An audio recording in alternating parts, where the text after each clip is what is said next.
अधर्म की होती है पुष्टि, तब तक भू पर परम पुरुष प्रकट होते हैं। उसी सन शरद ऋतु का आगमन हुआ। मानवता के लिए आशा भरी एक नई सुबह आई, जब देश के पूर्वी प्रांत के एक छोटे से गांव हिमायतपुर, बहती हुई नदी पद्मा के किनारे पैदा हुआ एक प्राण, भले बुरे के विचार से विध्वस्त धरती को राह दिखाने आए, मुक्ति दिलाने। अचंभित रह गया हर कोई, जब जन्म लेते ही खिलखिलाकर हंसने लगा बच्चा। पिता शिव चंद्र चक्रवर्ती, माता मनमोहन देवी। माँ ने आदर से नाम रखा अनुकूल, पूरा नाम अनुकूल चंद्र चक्रवर्ती। एक दिन पूजा के समय आसन में विग्रह की जगह खुद बैठ गए वे। डांट फटकार मिली तो कहे, पुकार तो रहा था वो मुझे। असीम लगाव था मां के प्रति। एक दिन किसी कारण मां पीछने के लिए दौड़ी, भागने लगा बच्चा। पैर में चुभती हुई गर्मी का एहसास हुआ।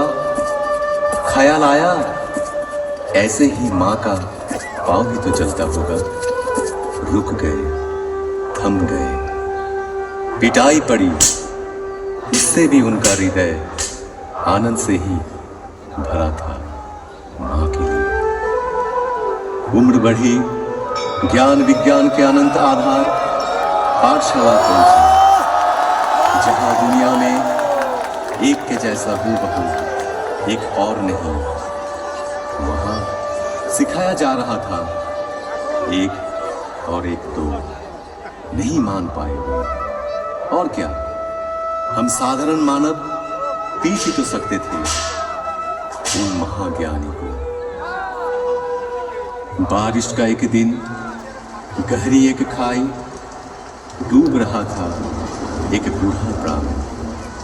बचाव के लिए पुकार रहा था हाथ बढ़ाए हुए। जीवन बचा तो बूढ़े ने बोला, क्या तुम ही मेरे अल्लाह हो? जिंदगी भर ऐसे अनगिनत हाथ सहारा तो खोजते रहे, उनका ही ठहरा। उम्र और भी बढ़ती गई।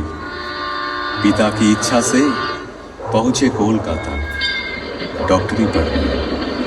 शहर में बिगड़ सकता है बच्चा, इस एहसास से घर से पैसा तंगी से ही भेजा जाता है। बड़ी कठिनाइयों से गुजरे हुए दिन, रहने लगे गरीब मजदूरों के बीच, पर हालात से हार नहीं मानी। असहाय साधारण जनों के हृदय में बहा दिए करुणा की धारा। समय के पलटने पर लौट आए गांव, वहां भी चलने लगा वैसा ही प्रेम और करुणा का सिलसिला।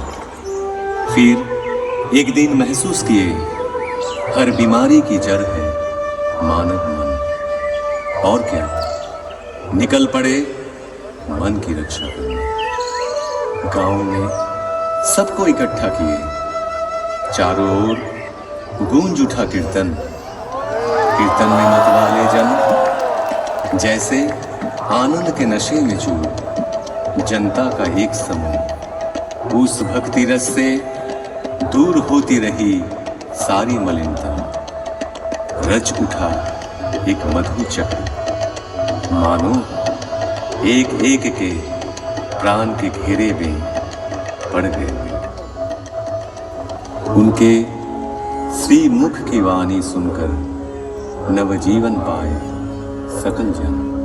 साफ दिखने लगा जीवन का जटिल मार्ग भी। ग्रहणग्रस्त धरा को अंधियारा से राहत मिली। जो भी पास पहुंचे तन मन से हुए हर्षित। हर एक जीवन की पटकथा परिवर्तन के मूल कारण ही थे वे। केंद्रित कर उनको एकत्रित होने लगे लोग।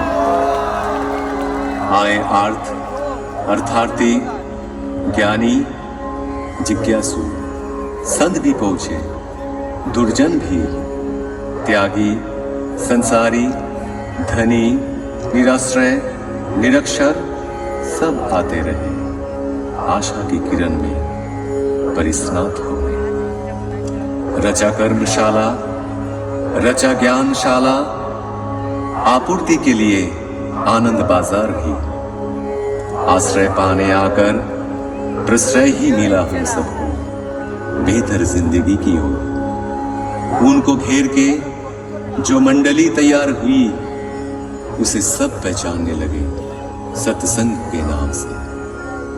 ऐसे ही एक दिन अचानक उस गांव का सब कुछ पीछे छोड़ कर्म भूमि की हर कुछ त्याग चल पड़े पश्चिम की ओर, पहुंचे देवघर। साल भर बाद आई देश विभाजन के हलाहल से ग्रसित राष्ट्रीय स्वतंत्रता। अनगिनत घर बिखरे, अनेक प्राण बिछले, निराशा के वक्त कितनों को शरण दिए हुए।